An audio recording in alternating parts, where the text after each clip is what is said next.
Thank you for bringing me here today. What's up? I like that right above your head there, it says grow. I love that. Yeah, I used to work in a lab. I used to make babies. So, so we want them to grow when they're in the lab. My question today is to ask, if you have a situation where you have disclosed like your triggers and somebody is kind of using that, to you've disclosed it, and it's they really don't respect it. And you've seen where people have boundaries that they're really respected in a group, but it just feels like they know what it is, and they bring it up to sort of to get you unraveled. Now we're just talking about blatant disrespect, and that's really unfortunate that someone would weaponize your vulnerability against you in a situation like that. Whether it comes down to having a conversation about an ultimatum, or just a conversation of like, hey, you've been doing this, I'm sick of it, no more, like just resetting almost. And sometimes when I think about boundaries and triggers and hard conversations, oftentimes we think we can set a boundary once and it's there forever. And it almost feels like that boundary has to be reinforced often. And it can feel annoying to be like, we've just had this conversation, but people, the way their brains are wired, sometimes it's going to take them a few times to really get it. So I think it's going to be another hard conversation that you need to have with them. And then also you being a little bit, maybe, how do I want to put this? Because if you let them know, like, hey, this is how you're making me feel by using my triggers against me, like letting them know like your emotions about it. Because I think sometimes people forget our humanity in the whole play of ego. Everyone's ego is it's really our egos that argue, like our egos that get in conflicts and battles with each other. So in a moment where you can set aside the egos and say, hey, I want to be really honest. Like every time you do this, it really makes me feel like hurt. Like it's really painful when you do that. Like, do you mind like not doing this anymore? And maybe changing the tone and the way you approach that conversation might have a different outcome.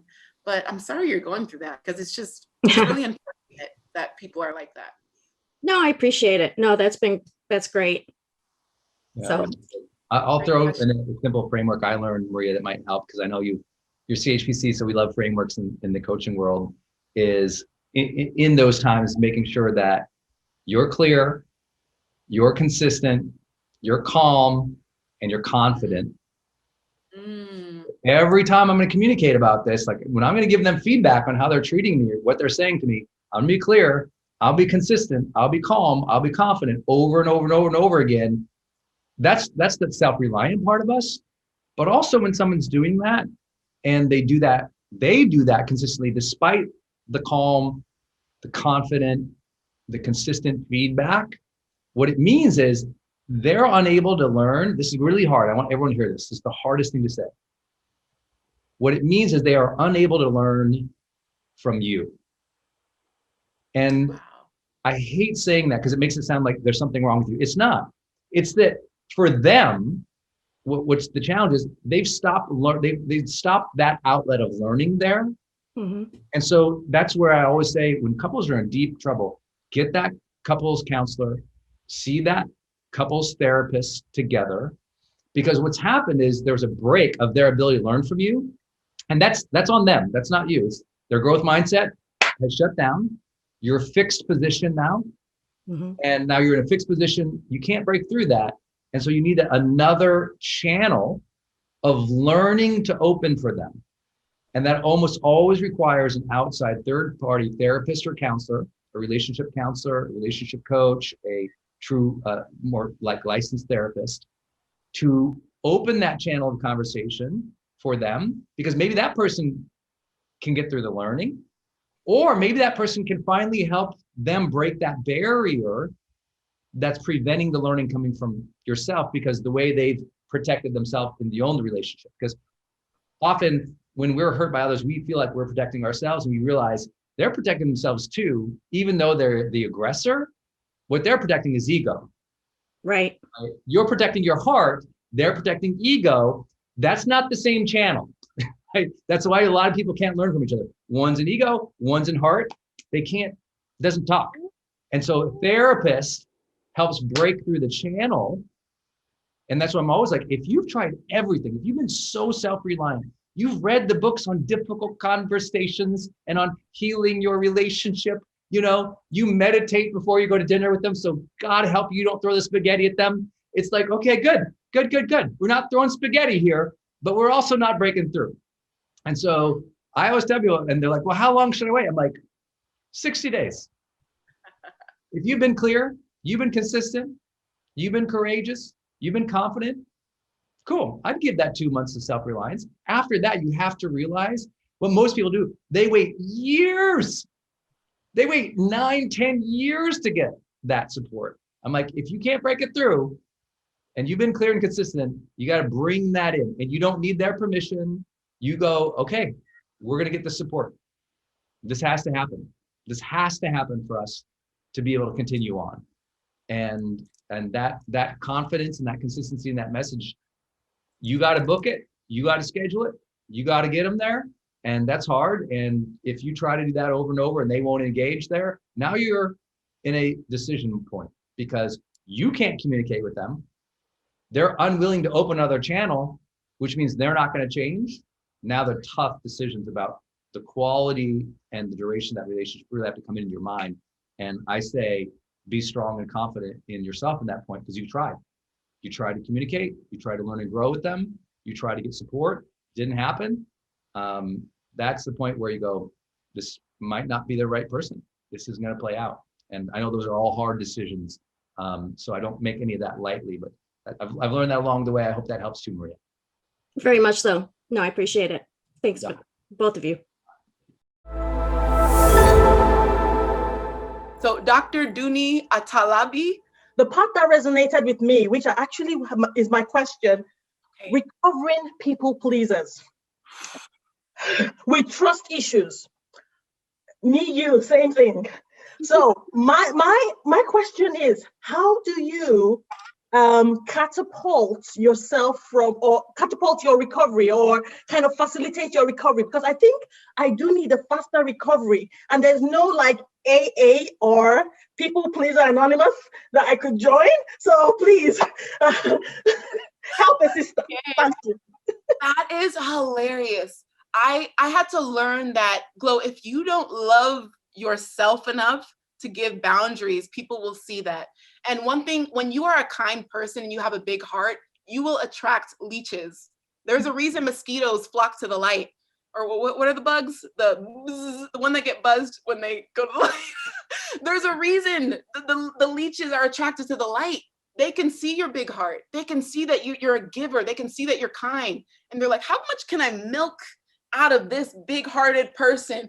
And I used to be like, people would literally use their trauma, like they would use their trauma to bond us. If we bonded over similar trauma, that's called a trauma bond. That is not healthy. If the only time you talk to someone is when you're bonding over trauma, that is a big red flag that they are like not in a good place, and they probably need to see a therapist, and they probably need to unpack that in a different way. But I realized there were people in my life that trauma bonded us. And because I was recovering out of my trauma, I could see their, I went from trauma to triumph, but I can see where there was a void. And I'm like, okay, well, they're comfortable sharing it with me, so I guess I got to fill it. So I got to be their mother, their nurturer, their financial provider. Oh, they're complaining that they can't do this. Let me do it for them. I was enabling like very toxic behavior because I didn't know how to set a boundary. So for me, it was like, people will respect you more when they notice there's a boundary. And when I get emails, because I get dozens of emails daily, like, Glow, I would love to have you on my podcast. Glow, do this, do this. In the past, because I didn't like know what I was worth, I was like, oh yes, I'll do everything to make everyone happy because I'm a good person. I got a big heart. If I say yes to everyone, they'll all love me. Nope, they will use you and they will abuse you. Sorry, not everyone. Let me not speak in absolutes here. But I had to get to a place of like, okay, Glow, what actually excites you? What's aligned with who you're becoming? When I say no to people now, so many of them now can respect that, like, they're like, oh, this comes from a good place. And it's not a no, period. I know there's a lot of memes that say no is a complete sentence. And I'm like, well, not in my vocabulary. No needs a comma and. And Brene Brown really speaks about this well. It's no, and I thank you for considering me. No, and I appreciate the offer. No, and circle back in a few months and let's talk, you know? So it's an act of self-love. I don't know if there's like a thought process. There's another book that I'm reading, Relational Intelligence by Dr. Darius Daniels. And what he talks about is not every adjustment needs an announcement. So when you're drawing a boundary, you don't have to tell the friend, hey, you're abusing my kindness, so we can't be friends anymore. Like, it's not how it works. We're gonna have a little bit more emotional intelligence than that. But when you do start to distance yourself from people who are abusing your kindness, or you feel like you've been people pleasing them, it comes like one action at a time. Like, oh, can you do this for me? Sorry, I don't have the capacity. Oh, come back to me in a month. Or I love to use the word capacity, because capacity has nothing to do with them. If I do not have the capacity to do this task, that's on me. And it has nothing to do with you, but my limited capacity, like my free time, is not an indication of my availability. If I say I'm free on Saturday, that doesn't mean free to hang out. It means free to be in monk mode and read books all day, because that's how I love myself. Okay. Yeah. Oh, I like that. Yeah. Awesome. Thank you. Thank you so much. My pleasure. Such a great question. Ooh, ask me the questions. My question is, like, I'm in the business of starting something new. Like, I want to be a coach as well. And I've heard, like, sometimes you have to be like Teflon and don't let bad advice stick. But how do you decide whether, like, say for your mum when you were doing your thing, how do you decide whether you're being Teflon or your ego's getting in the way? This is good. Okay, so there's a couple. Ego is the enemy. Sorry, you guys know that I only speak in book recommendations. So I'm gonna type that in really quick. Ego is the Enemy by Ryan Holiday. It's an incredible book that speaks to the ego. And I believe that first of all of us have an ego. This is something that come to terms with the fact that our ego wants to protect our identity. Our ego creates this persona, and all it wants to do is protect it. And I think you have to have a daily practice of humility, where you are willing to be corrected, you are willing to take advice, you are willing to learn. And I think adapting a student mentality as a part of a core value of my mission and the way I show up, that helps me keep my ego in check. And, you know, when it comes to my mother, or when it comes to people in your life, maybe they, you know, don't agree with you, or they they don't encourage you, and they're trying to discourage you from chasing your dream, or doing something meaningful, or whatever it is. When it comes to conversations with them, the best thing you can do is invite them to see what you're doing and the meaning, how it's meaningful. Invite them to see how your work is meaningful. I never try to like say like, oh, I made it without you, or I'm the reason I did this myself. No, I never have that kind of conversation. And I think when it comes to, gosh, because this is so layered and so nuanced, and I love that we're talking about this, but I think the ego is something that you have to like constantly and consistently try to squash. And again, humility is another one of my core values. I believe that I am where I am because the God I serve has blessed me more than abundantly. And I feel very grateful and thankful, and I have a lot of gratitude for that. But I also know that nothing that I've done is of myself. It is not my own like amazing greatness that I'm here and Brendon Burchard shares his platform with me. It's like people have seen something, people have poured into me, people have shouted my praises in rooms where I had no business being in, people have spoke highly of me because they've seen my work. And so you guys have to also approach your platform with like, am I creating content that would make Oprah proud? And this is, I say this as a joke, but this is actually serious, how I approach my content. Oprah is my dream mentor. I want her to one day say, you know what, this glow chick, I'm just gonna fly her on my private jet so I can meet her because she's so amazing. So when I show up, I'm like, am I creating content that would make Mama Oprah proud? Like, is this, so I think of your dream future mentor and create content that they would be proud of.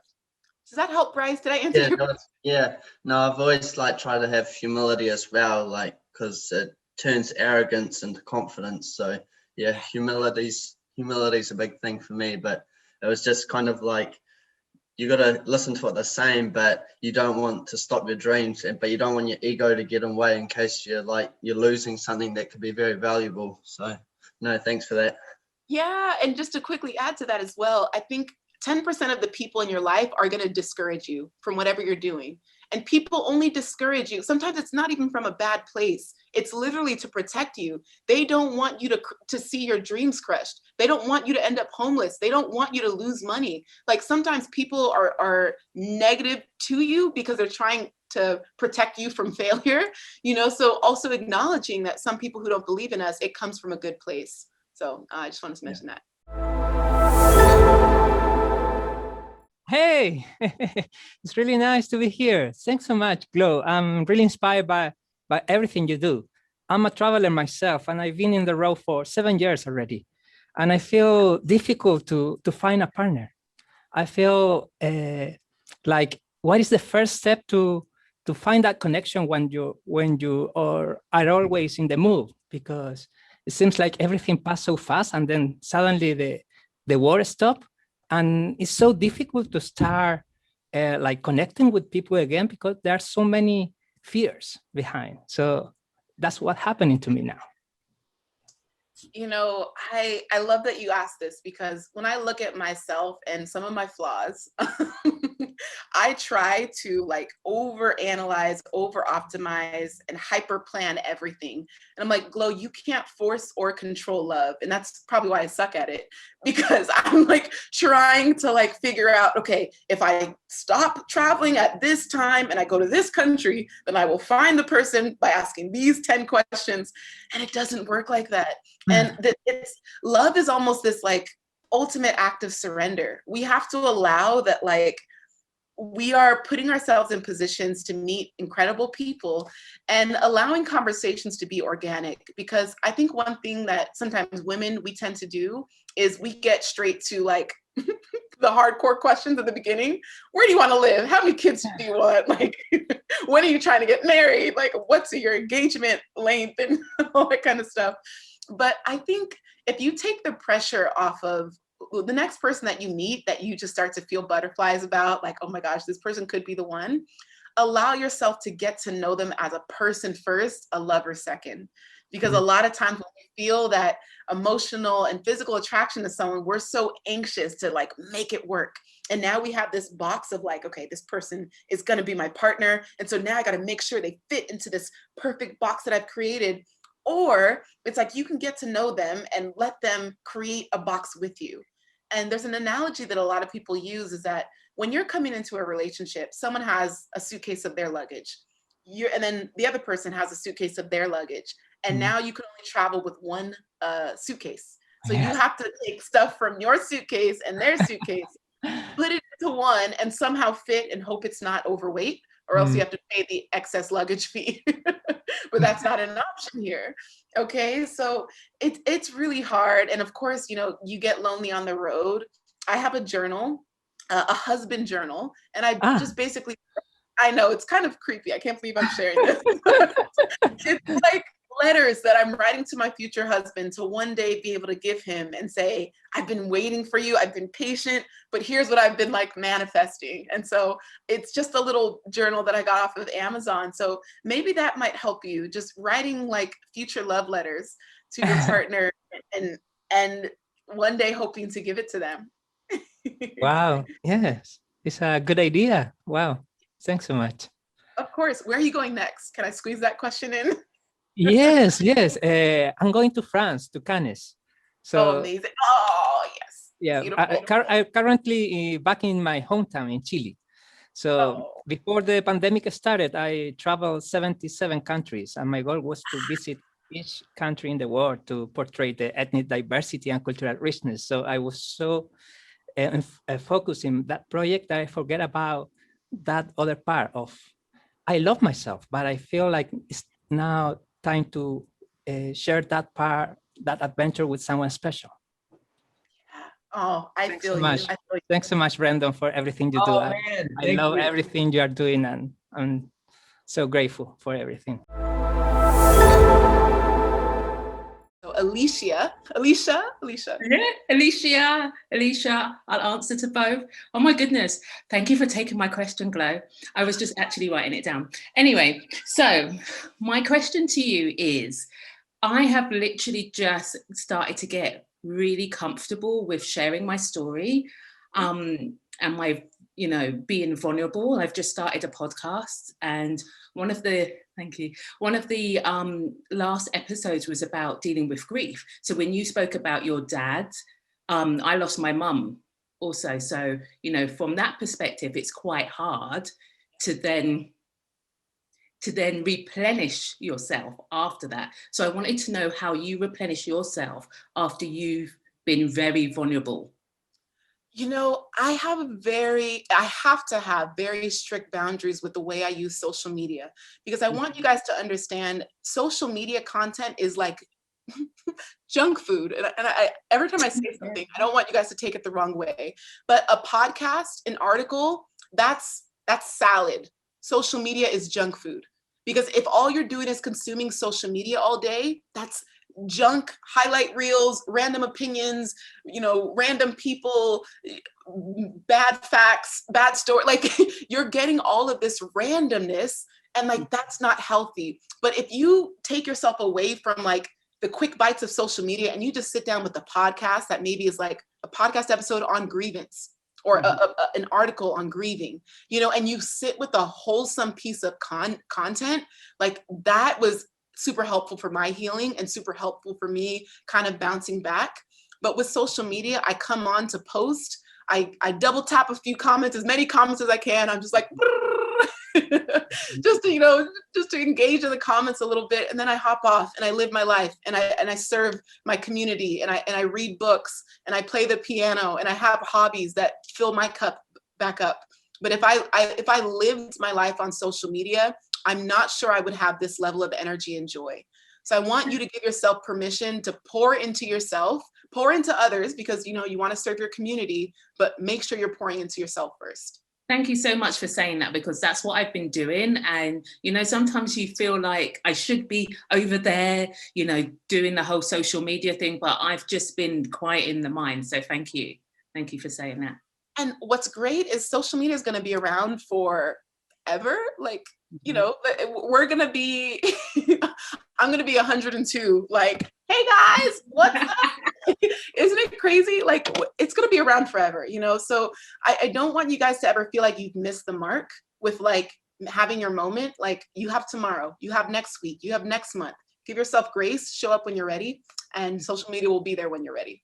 This can be your day for personal growth. This can be that day you committed to and you remember, you go, that was the day I got myself a community. I got better coaches. I committed to making my life the absolute best that I could. This is that day. Make today your growth day. Click the button on this page and sign up right now.